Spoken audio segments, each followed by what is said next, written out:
everybody, so today we're going to be ranking the Star Wars films again, and I know I just did it, but I'm excited because I watched Rogue One and Solo, so now I'm going to do it, plus my opinion has changed a bit, so, and by the way, we got a lot of videos coming because I got Disney Plus, so, but let's get into ranking the Star Wars movies.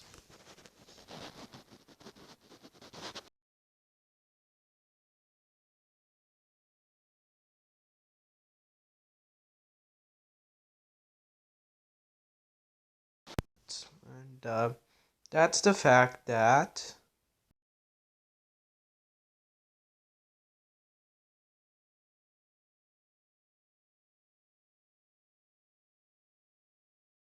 absolute garbage. It insults just Star Wars. I really hate this movie, and like I said in my previous video, a lot of people would say it's the best of the sequels, and I just don't agree. Because it's just such a bland, forgettable movie. Like this would be the last Star Wars movie I would put on because it's boring, forgettable, and just a dumb movie. The Star Killer Base, that's just a Death Star. That's just a Death Star. This entire movie is just a New Hope. It's just a troll to making audiences watch a worse version of A New Hope.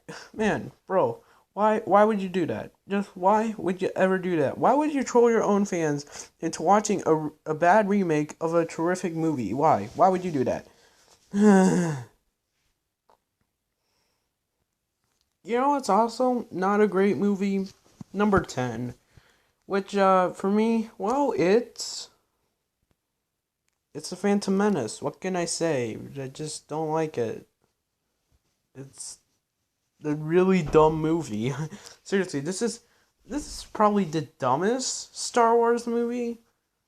Like not I don't. It's not the worst because it's not like insulting the franchise, but it's the dumbest Star Wars movie because, well, several reasons. One, the protagonist is a kid, which I think they needed to make him older for the story to like, be better. Two, the main plotline is a pod race, like, and it's supposed to be Star Wars. What is that? What is that? And I like the characters in the movies. I like Qui Gon Jinn. I like Anakin. I like Padme. I like all them, but the actual specifics of the film, beside the characters, are pretty rusty for me. So I don't know. It's just not really a great film. So my number 10 and number 9 are kind of swip swapped from the last ranking. Which, if you watch the last ranking, you know that my number 9 right now would be The Last Jedi. I mean, at first I thought this film was, like a microwave dinner, not really high quality, but fun improvement over the Phantom. I mean, the Force Awakens that has fun aspects to it, and it did a nice job with Luke. Um, it certainly not what I would have done with his character, but fine for what it was.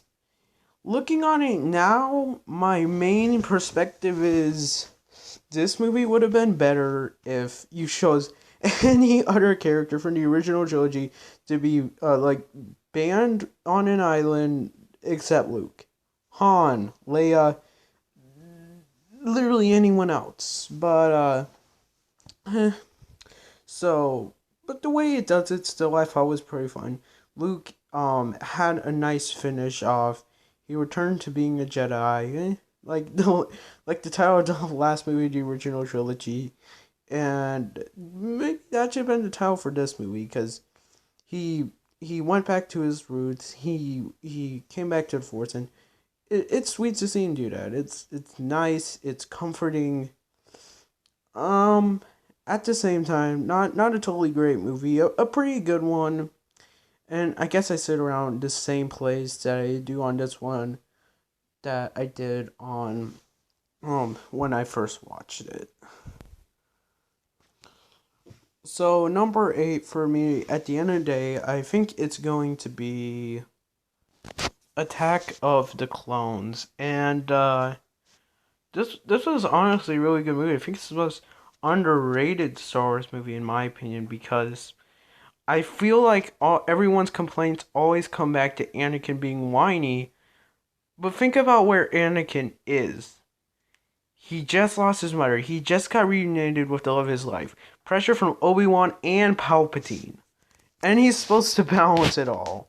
I mean, not really possible. And so I think the movie becomes better when you kind of realize that.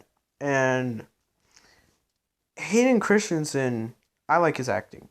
Say whatever you want. I like his acting. He feels like a real person to me that deals with this stuff. So really, that's for me. That's what pulled the film together. And certainly, this film is lower since the last ranking, but that's where I hold it now.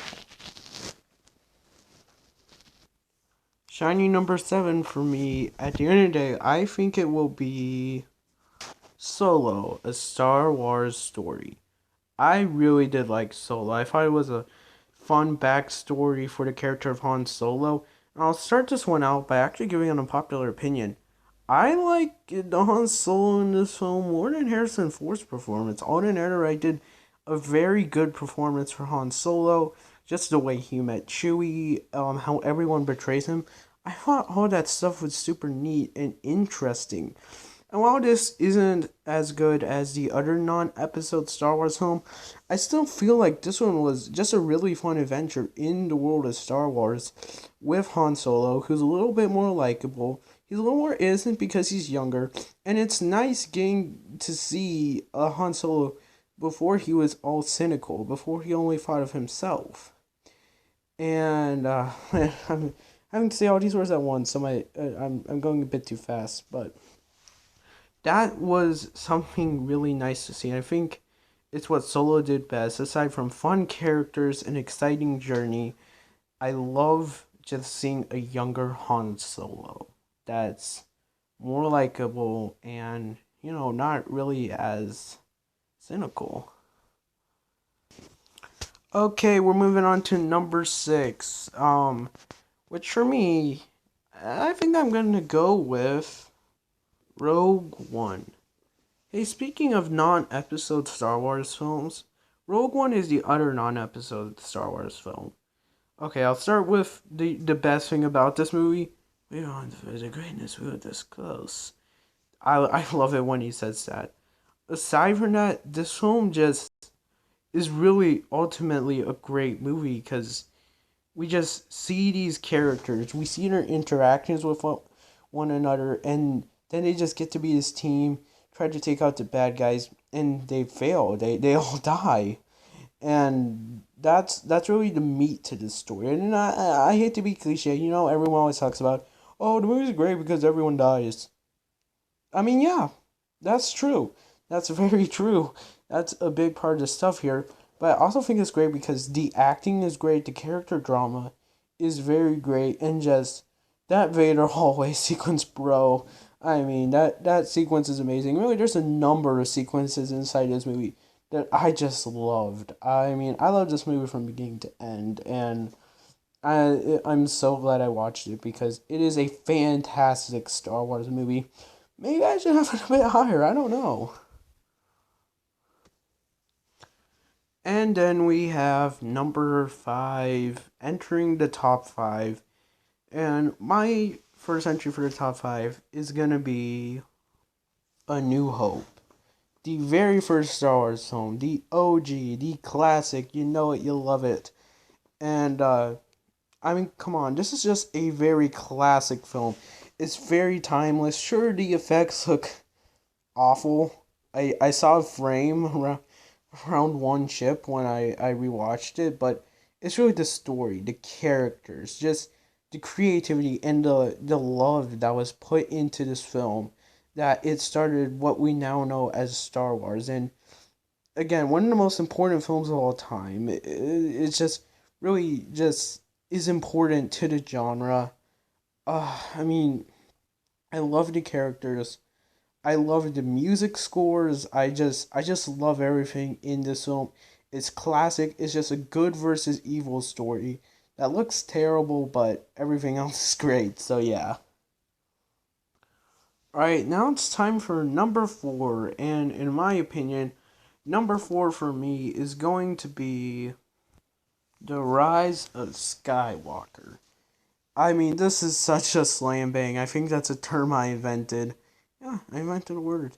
And what slam bang means is just a great, like, just end to a franchise that just like Endgame. It's just like boom, boom, boom, boom, just everything happening all at once with all in motion. I love that in this film. I love what this film is and how it takes its time building up till we just go crazy action mode. That's really great. And I really just liked all the characters most here. Ben's sacrifice, just the third act in general. The whole movie is really great, and it really just finished off Star Wars in the best possible way. And I just really love how they did it. And really, this is easily the best movie of the sequel. And it was well, Force Awakens is awful. Last Jedi is pretty good, but this Skywalker easily the best. All right, we move on to number 3. Entering our top 3 is going to be The Empire Strikes Back. I mean, just as I thought more of this film, I just realized this is a great film. Like, this is honestly amazing. It's a sequel that improves upon the original in several different ways. It has great emotion. It's literally an amazing cliffhanger that just ends for Return of the Jedi to take over. And while it's still not my favorite Star Wars movie, it is everybody else's, but not mine. I fully get why this is everyone's favorite Star Wars movie. This movie is great. Just has a number of great sequences, and honestly, just such an amazing movie. Yeah, well, not one of my favorite movies of all time, but one of the best made movies of all time, and it's really a movie that I think is a must see in anyone's life. All right, buddy, we're heading into top 2, and number 2 for me is gonna be Revenge of the Sith. See, my top 2 are still the same. Revenge of the Sith still absolutely just a great movie that we get to see Anakin turn to the dark side, and his turn is just it's devastating, honestly, and just the fight between him and Obi-Wan. It's over, Anakin. I am the high ground. You underestimate my power. Don't try it. Ah, Anakin, I loved you like my brother. You said you would destroy the Sith, not join them.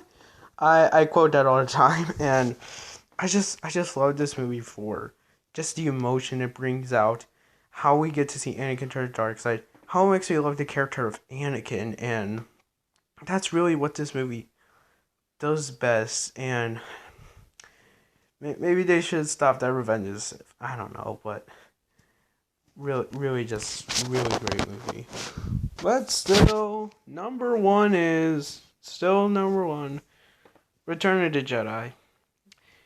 I mean, come on, it's the redemption of Vader. If Revenge of the Sith was the turning of Vader, this is the absolute redemption. I absolutely love how this movie does that. It finishes off everyone's arc, and just that fight between Luke and Vader is amazing, and really just this entire movie. How it did everything so well, and it it's really the end of of the prequels in a way. You know what I'm saying?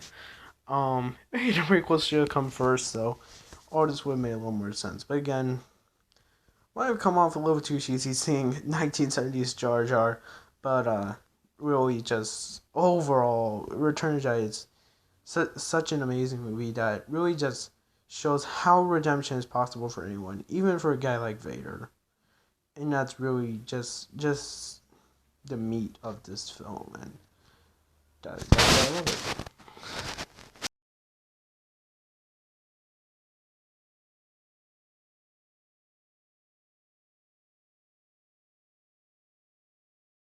I'll leave your ranking down below. I hope you had fun with this video. And again, just thank you guys a lot, and we'll see you guys in the next video. Have a great day.